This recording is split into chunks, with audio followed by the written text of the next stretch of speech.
Guys, അങ്ങനെ ന്യൂസിലൻഡിനെതിരെയായിട്ടുള്ള ആദ്യത്തെ ഏകദിന പരമ്പരയിലെ മത്സരത്തിൽ ഒരു വിജയത്തോടു കൂടി 4 വിക്കറ്റിൻ്റെ വിജയത്തോടു കൂടി തുടങ്ങാനായിട്ട് വഡോദരയിൽ സാധിച്ചു എന്നുള്ളതാണ്. എനിവേ ഒരു നല്ല മാച്ച് തന്നെയാണ്, ഒരു ബിഗ് സ്കോറിംഗ് മാച്ച് തന്നെ എന്ന് നമുക്ക് വിശേഷിപ്പിക്കാൻ പറ്റും. ഇന്ത്യക്ക് ഇത്തവണ ടോസ് കിട്ടി, ഇടത് കൈകൊണ്ട് ടോസ് ചെയ്തു, ഇന്ത്യക്ക് ടോസ് ലഭിച്ചു, ബോൾ ചെയ്യാനായിട്ട് ചൂസ് ചെയ്യുകയാണ്. എനിവേ ന്യൂസിലൻഡിൻ്റെ ഒരു ഉഗ്രൻ തുടക്കം, പക്ഷേ ആ ഒരു തുടക്കം ആദ്യം തന്നെ വേണമെങ്കിൽ ഒന്ന് കലക്കി കളയാമായിരുന്നു എന്നുള്ളതാണ്. കാരണം 6ാമത്തെ ഓവറിൽ ഹർഷിത് റാണയുടെ ഒരു ബോള് അവിടെ വിക്കറ്റ് നേടിയെടുക്കാനുള്ളൊരു വലിയ അവസരം ഉണ്ടായിരുന്നു നിക്കോൾസിൻ്റെ. പക്ഷേ അവിടെ കുൽദീപ് യാദവ് ക്യാച്ച് ഡ്രോപ്പ് ചെയ്തു. കുൽദീപിൻ്റെ ഫീൽഡിങ്ങിനെ പറ്റിയിട്ട് ഇപ്പം പല അഭിപ്രായങ്ങളും ക്രിക്കറ്റ് ആരാധകരുടെ ഇടയിലുണ്ട്. എനിവേ അത് വലിയൊരു വിനയമായിട്ട് മാറി എന്നുള്ളതാണ്. കാരണം 117 റൺസിൻ്റെ ഒരു കൂട്ടുകെട്ട്, ഒരു ഉഗ്രൻ കൂട്ടുകെട്ട് ഈ 2 താരങ്ങൾ, ഇപ്പം നിക്കോൾസ് ആണെങ്കിലും കോൺവേ ആണെങ്കിലും ചേർന്ന് നേടിയെടുത്തു എന്നുള്ളതാണ്. അതിൽ നിക്കോൾസ് ഇപ്പോൾ 62 റൺസും നേടിയെടുത്തു എന്നുള്ളതാണ്. എനിവേ 22ാമത്തെ ഓവറിലാണ് ഹർഷിത് റാണയാണ് ആദ്യത്തെ വിക്കറ്റ് നേടുന്നത്. അതിനുശേഷം 24ാമത്തെ ഓവറിൽ ഒരിക്കൽ കൂടി ഹർഷിത് റാണ ഒരു ഉഗ്രൻ പന്ത് കുറ്റി തെറിപ്പിക്കുന്നു കോൺവേയുടെ. അങ്ങനെ ഓപ്പണേഴ്സിൻ്റെ 2 പേരുടെയും വിക്കറ്റ് നേടിയെടുക്കാനായിട്ട് ഹർഷിത് റാണയ്ക്ക് സാധിച്ചു എന്നുള്ളതാണ്. 117-0 എന്ന് പറയുന്ന ഒരു നല്ല നിലയിൽ നിന്ന് ഒരു ഘട്ടത്തിൽ 146-3 എന്ന് പറയുന്ന ഒരു നിലയിലേക്ക് ന്യൂസിലൻഡ് മാറുന്നൊരു കാഴ്ചയാണ് നമുക്ക് കാണാൻ സാധിച്ചത്. അതായത് തുടക്കത്തിൽ അവർ 300+ അല്ലെ 350 വരെയൊക്കെ നേടിയെടുക്കാമെന്ന് പറയുന്ന ഒരു സിറ്റുവേഷനിൽ നിന്നാണ് ഇങ്ങനത്തെ ഒരു തകർച്ച, ബാക്ക് ടു ബാക്ക് വിക്കറ്റ്സ് പോയിട്ട് അവർക്ക് സംഭവിക്കുന്നത്. പിന്നീട് ഡാൽ മിച്ചലിൻ്റെ പെർഫോമൻസ് ആണ് ഏറ്റവും ഇമ്പോർട്ടൻ്റ് ആയിട്ട് മാറിയത്.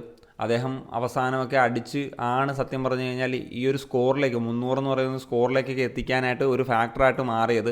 അതുമാത്രമല്ല, അതിനുശേഷം ഇപ്പം ഗ്ലെൻ ഫിലിപ്സ് ആണെങ്കിലും അതുപോലെ മിച്ചൽ ഹേ ആണെങ്കിലും മൈക്കിൾ ബ്രേസ്വെൽ ആണെങ്കിലും ഒക്കെ ഒരു ചെറിയ ചെറിയ ഇന്നിങ്സുകൾ കൊടുത്തു. എന്നാൽ അവസാനം ഇപ്പോൾ സെഞ്ചുറി നേടാതെ ഡാൽ മിച്ചൽ ഔട്ടായി പോകുന്ന സിറ്റുവേഷനിൽ ക്രിസ്റ്റ്യൻ ക്ലാർക്കിൻ്റെ ഒരു 24 റൺസിൻ്റെ ഒരു പെർഫോമൻസും അതിന് സപ്പോർട്ടായിട്ട് നിന്നിട്ടുള്ള കൈൽ ജെയിംസൻ്റെ ഒരു 8 ബോൾ 8 റൺസ് എന്ന് പറയുന്നൊരു നിലയിലാണ്. അപ്പം 8 വിക്കറ്റ് നഷ്ടമായെങ്കിൽ കൂടി അവർക്ക് 300 റൺസ് എന്ന് പറയുന്ന ഒരു ലെവലിലേക്ക് എത്താൻ സാധിച്ചെന്നുള്ളതാണ്. ഒരു കാര്യം ആലോചിക്കണം, 40 ഓവറിൽ 210 മാത്രം റൺസ് ഉണ്ടായിരുന്നുള്ളൂ, വിക്കറ്റ്സുകൾ പോകുന്നൊരു സിറ്റുവേഷൻ. അവിടെ നിന്ന് 300 റൺസ് നേടുക എന്ന് പറഞ്ഞു കഴിഞ്ഞാൽ അത് ഒരു നല്ല സ്കോർ തന്നെയാണ്. ന്യൂസിലൻഡിൻ്റെ അവസാനത്തെ ഓവേഴ്സിലെ ഒരു പെർഫോമൻസ് വളരെ മികച്ചതായിരുന്നു. ഇന്ത്യയുടെ ഡെത്ത് ഓവേഴ്സ് അത്ര മികച്ചതല്ലായിരുന്നു എന്ന് വേണം പറയാനായിട്ട്. ഇപ്പം അവസാനം സിറാജിന് ഓവേഴ്സ് ഉണ്ടായിരുന്നെങ്കിലും അദ്ദേഹം 8 ഓവറിൽ നിർത്തിയെന്ന് പറയുന്നൊരു ഫാക്ടറുണ്ട്. ഇപ്പോൾ 8 ഓവറിന് 40 റൺസ് മാത്രം ഇട്ടുകൊടുത്തപ്പോൾ നല്ലൊരു എക്കോണമിയിൽ പന്തെറിഞ്ഞിട്ടുള്ളൊരു താരമാണ് ഈ ഒരു മത്സരത്തിൽ സിറാജ്. 2 വിക്കറ്റുകളും നേടിയിരുന്നു. പക്ഷേ അവസാന ഓവേഴ്സിൽ ക്യാപ്റ്റൻ ചൂസ് ചെയ്തത് റാണയും അതുപോലെ പ്രസീദിനെയൊക്കെയാണ്. പക്ഷേ ഇപ്പം റാണയെ സംബന്ധിച്ച് നോക്കുമ്പോഴത്തേക്കും 2 ഓപ്പണേഴ്സിൻ്റെ ക്രൂഷ്യൽ വിക്കറ്റ്സ് നേടിയിട്ടുള്ള താരമാണ്. അതുപോലെ തന്നെ പ്രസീദിൻ്റെ കാര്യം എടുത്തു കഴിഞ്ഞാലും മിച്ചലിൻ്റെയും അടക്കമുള്ള 2 വിക്കറ്റുകൾ പ്രസീദ് കൃഷ്ണ നേടിയിരുന്നു. മറ്റ് 2 വിക്കറ്റ് നേടിയത് സിറാജാണ്. അതുപോലെ കുൽദീപിൻ്റെ ഒരു വിക്കറ്റ് ഉണ്ടായിരുന്നു. പിന്നെ ഈ ഒരു മത്സരത്തിൽ ഒരു മികച്ച റണ്ണൗട്ട് അതും എടുത്ത് പറയേണ്ടതാണ്. അത് ശ്രേയസ് അയ്യറിൻ്റെ ഭാഗത്തു നിന്നുണ്ടായിട്ടുള്ളൊരു മികച്ച റണ്ണൗട്ടിലാണ് മിച്ചൽ ബ്രേസ്വെല്ലിനെ ഔട്ടാക്കുന്ന ഒരു സിറ്റുവേഷനിലേക്ക് പോയത്. 301 റൺസ് ലക്ഷ്യമിട്ട് ഇറങ്ങിയിട്ടുള്ള ഇന്ത്യക്ക് ആദ്യം ചില ലൈഫ് ലൈൻസൊക്കെ കിട്ടി. ഇപ്പം ഗില്ലിൻ്റെ ക്യാച്ചൊക്കെ ഡ്രോപ്പ് ചെയ്യുന്ന സിറ്റുവേഷൻസൊക്കെ ഉണ്ടായിരുന്നു. പക്ഷേ 9ാമത്തെ ഓവർ ആകുന്ന സമയമൊക്കെ ആയപ്പോഴത്തേക്കും രോഹിത് ശർമ്മയുടെ വിക്കറ്റ് നഷ്ടമായി. എന്നാൽ അതിനുശേഷമുള്ള 2 ഉഗ്രൻ പാർട്ണർഷിപ്പ്, അതായത് വിരാട് കോഹ്ലിയും ശുഭ്മാൻ ഗില്ലും അതുപോലെ തന്നെ വിരാട് കോഹ്ലിയും ശ്രേയസ് അയ്യരും ചേർന്നുണ്ടാക്കിയിട്ടുള്ള ഒരു പാർട്ണർഷിപ്പാണ് ഒരു ബേസ് ഉണ്ടാക്കിയെടുക്കാനായിട്ട് സാധിച്ചതെന്നുള്ളതാണ് ഈ ഒരു മത്സരത്തിൽ. എസ്പെഷ്യലി വിരാട് കോഹ്ലി തുടക്കം മുതൽ തന്നെ ആ ഒരു അഗ്രഷൻ, അദ്ദേഹത്തെ എന്തുകൊണ്ട് ചേസ് മാസ്റ്റർ എന്ന് വിളിക്കുന്നു, അദ്ദേഹം തുടക്കം മുതൽ തന്നെ ആ ഒരു അഗ്രസീവ് മൂഡിൽ തന്നെയാണ്. എന്നാൽ കുറച്ചും കൂടി ഒരു ആങ്കറിങ് ടൈപ്പാണ് ഗില്ല് കളിച്ചത്. എന്നാൽ പിന്നീട് അദ്ദേഹം താളം കണ്ടെത്തുന്നൊരു നിലയിലേക്ക് വന്നു എന്നുള്ളതാണ്. ഗില്ല് 71 പന്തിൽ 56 റൺസ് എടുത്തിട്ടാണ് ഔട്ടായത്. എന്നാൽ വിരാട് കോഹ്ലിയെ സംബന്ധിച്ചിടത്തോളം ഈ ഒരു മത്സരത്തിൽ സെഞ്ചുറി നഷ്ടമായി എന്നുള്ളതാണ്. 93 റൺസ് 91 പന്തിൽ. പക്ഷേ ഈ ഒരു മത്സരത്തിൽ അദ്ദേഹം 28,000 റൺസ് എന്ന് പറയുന്ന ഇൻ്റർനാഷണൽ റൺസ് എന്ന് പറയുന്ന വലിയൊരു മൈൽ സ്റ്റോൺ കടന്നിരിക്കുന്നു. അതുപോലെ ശ്രേയസ് അയ്യറിൻ്റെ ഒരു പെർഫോമൻസ് ഇമ്പ്രസീവാണ്. 49 റൺസ് 47 പന്തിൽ. പക്ഷേ ഈ ഒരു മത്സരത്തെപ്പറ്റി പറയുമ്പോൾ ഒരു കാര്യം പറയേണ്ടത്, ഇന്ത്യ ഒരു ഘട്ടത്തിൽ ഈസി ആയിട്ടൊരു 3-4 ഓവേഴ്സൊക്കെ ബാക്കി നിൽക്കുന്ന സിറ്റുവേഷൻ വിജയിക്കുമെന്ന് പ്രതീക്ഷിച്ചു. കാരണം 39 ഓവർ ആകുന്ന സമയത്ത് 234-ന് 2 എന്ന് പറയുന്ന നിലയിലാണ് നിൽക്കുന്നത്. അപ്പോൾ ശ്രേയസ് അയ്യരും അതുപോലെ വിരാട് കോഹ്ലിയും നല്ല രീതിയിൽ ബാറ്റ് ചെയ്ത് നിൽക്കുകയാണ്.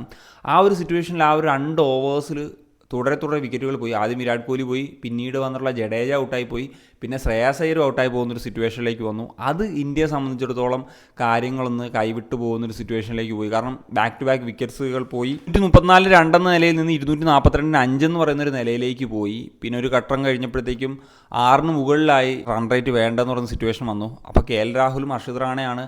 എന്നാൽ അവിടെ നമ്മൾ വിചാരിക്കുക എന്താണ് കൂടുതൽ സ്ട്രൈക്ക് കിട്ടുന്നുണ്ടായ രാഹുലിനായിരിക്കും എന്നുള്ളതാണ്. എന്നാൽ അവിടെ ഹർഷിത് റാണയാണ് കൂടുതൽ സ്ട്രൈക്ക് ചെയ്തത്. അദ്ദേഹത്തിൻ്റെ ചില കൂറ്റൻ അടികൾ അത് തീർച്ചയായിട്ടും ആ ഒരു റൺ റേറ്റ്, ഒരു റിക്വയർഡ് റൺ റേറ്റ് ഒരു 6 എന്ന് പറയുന്ന ഒരു നിലയിലേക്ക് തന്നെ എത്തിക്കാൻ സാധിച്ചു. അങ്ങനത്തെ ഒരു സിറ്റുവേഷനിലാണ് അദ്ദേഹം ഔട്ടായി പോകുന്നതും. പിന്നീട് 24 റൺസ് എന്ന് പറയുന്ന സിറ്റുവേഷനാണ്. പക്ഷേ അവിടെ വാഷിംഗ്ടൺ സുന്ദർ വന്നു, അദ്ദേഹത്തിന് ചില ഇഞ്ചുറി പ്രശ്നങ്ങളുണ്ടായിരുന്നു. അതുകൊണ്ട് തന്നെ പിന്നീടുള്ള 2 ഓവറുകൾ ഒരു ബൗണ്ടറി പോലും വന്നില്ല. പക്ഷേ കൃത്യമായിട്ട് 6 വീതം റൺസൊക്കെ നേടിയെടുത്ത് സിംഗിൾസ് കൃത്യമായിട്ടൊക്കെ ഉപയോഗിച്ചിട്ട് 12 എന്ന് പറയുന്ന ഒരു നിലയിലേക്ക് എത്തി. അവസാനം KL രാഹുൽ ഫിനിഷ് ചെയ്യുന്നൊരു സിറ്റുവേഷൻ 49ാമത്തെ ഓവറിൽ തുടർച്ചയായിട്ടുള്ള 2 ബൗണ്ടറിയോട് 6 അടിച്ചിട്ട് ഇന്ത്യ വിജയത്തിലേക്ക് എത്തിക്കുകയാണ്. 4 വിക്കറ്റിൻ്റെ ഒരു വിജയം ഇന്ത്യക്ക് ആദ്യ മത്സരത്തിൽ സ്വന്തമാക്കാൻ സാധിച്ചു. ഈ മത്സരത്തിൽ തീർച്ചയായിട്ടും വിരാട് കോഹ്ലിയുടെ പെർഫോമൻസും ശ്രേയസ് അയ്യറിൻ്റെയും ഗില്ലിൻ്റെയും ബാറ്റിംഗ് പെർഫോമൻസ് എടുത്തു പറയേണ്ടതാണ്. ബോൾ കൊണ്ട് നോക്കുകയാണെന്നുണ്ടെങ്കിൽ ഇപ്പം സിറാജിൻ്റെയും അതുപോലെ പ്രസിദ്ധ് കൃഷ്ണയുടെയും ഹർഷിത് റാണയുടെയും ഒക്കെ പെർഫോമൻസ് പറയാനാണ്. ന്യൂസിലൻഡിൻ്റെ കാര്യം എടുക്കുമ്പം ഓപ്പണിംഗ് ഇപ്പം നിക്കോൾസിൻ്റെയും കോൺവേയുടെയും അതൊക്കെ പെർഫോമൻസ് എടുത്തു പറയേണ്ടതാണ്. ഈ ഒരു മത്സരത്തിൽ ഇപ്പം എനിക്ക് പേഴ്സണലി പറയാൻ ഇപ്പം ഹർഷിത് റാണയുടെ ആ ഒരു ഇന്നിങ്സിന് ഒരു തീർച്ചയായിട്ടും ഒരു വാല്യുബിൾ ആയിട്ടുള്ള ഇന്നിങ്സാണ്, പെർഫോമൻസ് പറയേണ്ടതാണ്. അതുപോലെ അദ്ദേഹം നേടിയിട്ടുള്ള ആ 2 വിക്കറ്റ് അതും വാല്യുബിൾ ആയിട്ടുള്ള വിക്കറ്റ് ആണ്. അതുകൊണ്ട് തന്നെ ഇപ്പം ഏറെ ഒരു പഴി കേൾക്കപ്പെടുന്നൊരു താരമാണല്ലോ റാണ. അപ്പം അദ്ദേഹത്തിൻ്റെ ഈ ഒരു മാച്ചിലെ ആ ഒരു പെർഫോമൻസ് ഒരു അണ്ടർ റേറ്റഡ് ആയിട്ട് പോകരുത് എന്നുള്ള നിലയിലാണ് ഈ ഒരു കാര്യം സംസാരിച്ചത്. So that's it guys. അപ്പോൾ ഇത്രയൊക്കെയാണ് പറയാനുള്ളത്. അപ്പോൾ നിങ്ങളുടെ ഒപ്പീനിയൻ തീർച്ചയായിട്ടും കമന്റ് സെക്ഷൻ സൈനിങ് ഓഫ്.